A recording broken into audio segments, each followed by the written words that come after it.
எல்லாருக்கும் வணக்கங்க. எல்லாரும் எப்படி இருக்கீங்க? இன்றைக்கி மாசி மகங்கிறதுனால எங்கள் வீட்டுக்காரங்க காலையிலே போய் ஜாமான் எல்லாம் வாங்கிட்டு வந்துட்டாங்க. தவசம் கொடுக்கறதுக்கு பூம்புகார் போகிறாங்களா, வீட்லேயே ஜாமான்லாம் வாங்கி எல்லாம் செக் பண்ணி எடுத்துகிட்டு போகலான்னு சொல்லிட்டு எல்லாமே வாங்கிட்டு வந்தாங்க. அங்கே எடுத்துகிட்டு போகிறதுக்கு காய்கறி எல்லாமே தனியாக வாங்கிக்கிட்டு அரிசி, பச்சரிசி, வெல்லம், வெத்தலைப்பாக்கு, பூவு, வத்தி சோடா அப்படிங்கிறது எல்லாமே இங்கே வீட்டிலேருந்தே நம்ம செக் பண்ணி அனுப்பிச்சிட்டோன்னா கரெக்டாக எடுத்துகிட்டு போயிடலாம் அப்படின்னு சொல்லிட்டு எல்லாமே வாங்கி எடுத்துகிட்டு வந்தாங்க. அதில் மெயினாக வந்து வெல்லமும் எள்ளு இருக்கான்னு பார்த்துட்டு எல்லாத்தையும் செக் பண்ணி அனுப்பிச்சி விட்டேன். ஏன்னா எங்கள் அம்மா எப்போதுமே எனக்கு சொல்கிறது என்னன்னா, அந்த எள்ளுங்கிறது நம்ம முன்னோர்கள் வந்து தவசம் கொடுக்கும்போது அந்த பிண்டம் பிடிச்சி வைக்கிறதுல எள்ளு தானே வச்சு பிடிச்சி தவசம் கொடுப்பாங்க. அது மட்டும் இல்லாமல் அந்த எள்ளு தண்ணிக்காக வெயிட் பண்ணிகிட்டு இருப்பாங்க. நம்ம புள்ள எப்போ வந்து அந்த எள்ளு தண்ணி கொடுக்குது அப்படிங்கிறது பார்ப்பாங்கங்கிற மாதிரி ஐதீகம் சொல்லுவாங்க. அதுக்காக தான் அந்த பிள்ளைங்க வந்து ஃபஸ்ட்டு தவசம் வந்து கொடுக்கும்போது எள்ளு தண்ணி கொடுக்கறது மெயின்னு சொல்லுவாங்க. எங்கள் வீட்டுக்காரங்க தவசம் கொடுக்க போயிட்டாங்க. அப்புறம் காலையிலேயே டிஃபனுக்கு வந்து என் பையனுக்கு வந்து இட்லியே கொடுத்து அனுப்பிச்சிடலாம் அப்படின்னு சொல்லிட்டு, ஏன்னா ஈவினிங் வந்தால் சாப்பாடு எல்லாம் வீட்டில் கொடுத்துடலாம், சாப்பிட வச்சிடலாம் அப்படின்னு சொல்லிட்டு காலையில் இட்லியும் கார சட்னி தான் ரெடி பண்ணி கொடுத்தேன். இன்றைக்கி ஒரு நாள் இந்த மாதிரி முக்கியமான நாட்களில் நம்ம வேலை அதிகமாக இருக்கும்போது இந்த டிஃபன் கொடுத்து அனுப்புறதுல தப்பு இல்லை. அவரும் எடுத்துகிட்டு போயிடுவாங்க. இன்றைக்கி அதே மாதிரி தான் அனுப்பிச்சி விட்டுட்டு சீக்கிரம் கிளம்பி அனுப்பிச்சி விட்டதுக்கு அப்புறம் தான் நம்மளுக்கு வேலையே புரியும். அதனால் சீக்கிரம் கிளம்புடான்னு நான் சொல்லிக்கிட்டே இருக்கேன். ஆனால் அவருக்கு இன்றைக்கின்னு 9:30க்கு தான் ஸ்கூலு. சரிங்கன்னு சொல்லிட்டு அவரையும் அனுப்பிச்சி விட்டுட்டேன். ஆனால் என்ன ஒன்றுனா, நம்ம தனிமையில் இருக்கிறதுனால எப்பொழுதுமே இந்த வேலை செய்யும்போது மைண்டு யாராச்சும் இருந்தால் நம்ம அழகாக பேசிக்கிட்டே வேலை செய்யலாம். அவங்க இந்த தனிமையில் இருக்கிறவங்களுக்கு ஒரு ஆறுதல் என்னன்னா, இந்த பாட்டு மட்டும்தான். பாட்டை கேட்டுகிட்டே வேலை செய்யலான்னு சொல்லிட்டு அப்படியே பாட்டை போட்டுட்டு நான் சமைக்கவும் வந்துட்டேன். அவங்க காலையிலே சாப்பிடாத தான் போவாங்க. எப்போதும் திவசனால சாப்பிடாத தான் இருக்கணும், சாப்பிடாத போயிருக்காங்க. அவங்க கொடுத்துட்டு வரக்கட்டி மேக்ஸிமம் நான் எல்லா வேலையும் முடித்து வச்சுருப்பேன். வரும்போது சாதம் மட்டும் ரெடியாக அப்படியே வச்சுக்கிற மாதிரி இருக்கும். அது மாதிரி ஃபாஸ்ட்டாகவே வேலையும் செஞ்சுருவேன், வெறும் வேலையும் செஞ்சுருவேன். இன்றைக்கி பூசணிக்காய் போட்டு சாம்பார் வச்சிடலான்னு சொல்லிட்டு அதுதான் ரெடி பண்ணேன். அந்த சாம்பார் நல்லா டேஸ்ட்டாகவும் இருக்கும். எங்கள் அத்தைக்கு பிடிக்குன்னு சொல்லுவாங்க. ஆனால் இந்த திவசத்தப்பெல்லாம் எப்படி சொல்லுவாங்கன்னா, அத்தை மாமா நம்ம முன்னோர்களுக்கு என்ன பிடிக்குதோ அந்த மாதிரி செய்யணும் அப்படின்னு ஒவ்வொரு விஷயமும் மற்றவங்க சொல்கிறத கேட்டு தான் நானும் அந்த மாதிரி செய்வேன்.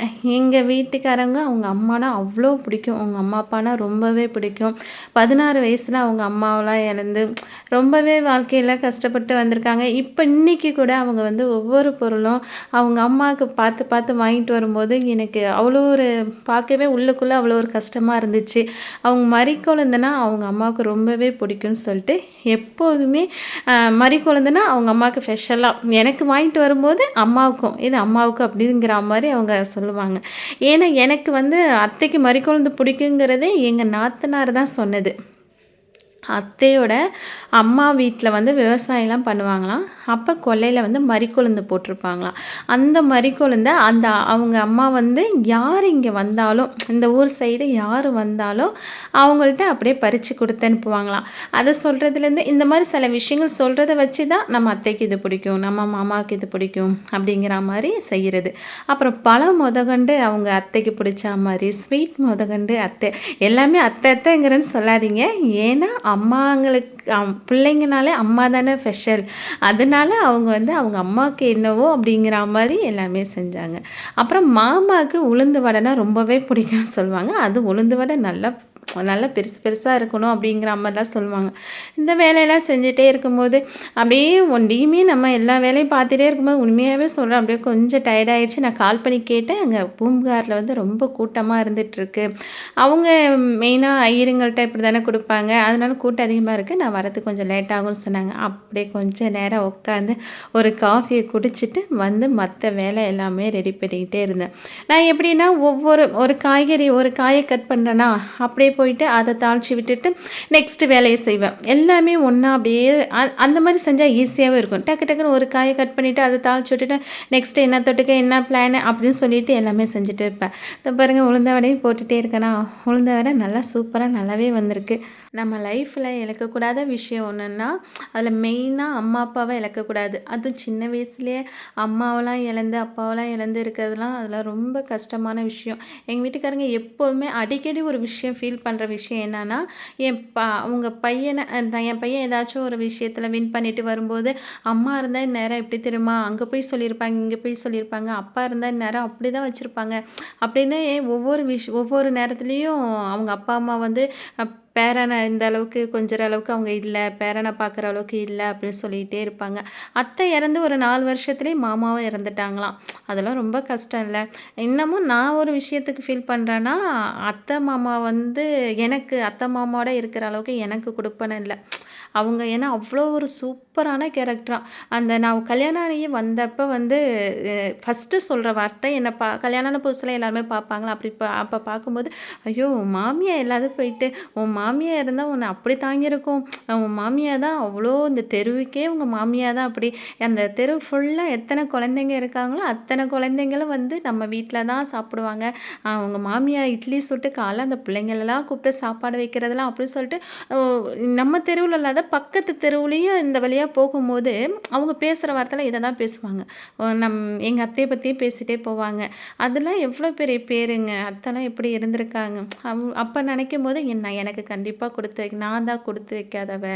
அத்தையோட கூட இருக்கிற அளவுக்கு நான் இது கிடையாது அப்படிங்கிற மாரி நானும் நினச்சு நெறையாவே ஃபீல் பண்ணியிருக்கேன். இன்னைக்கு படைக்கும்போது ஒவ்வொரு விஷயமும் விளக்கு மொதக்கொண்டு நான் தான் ஏத்துவேன்.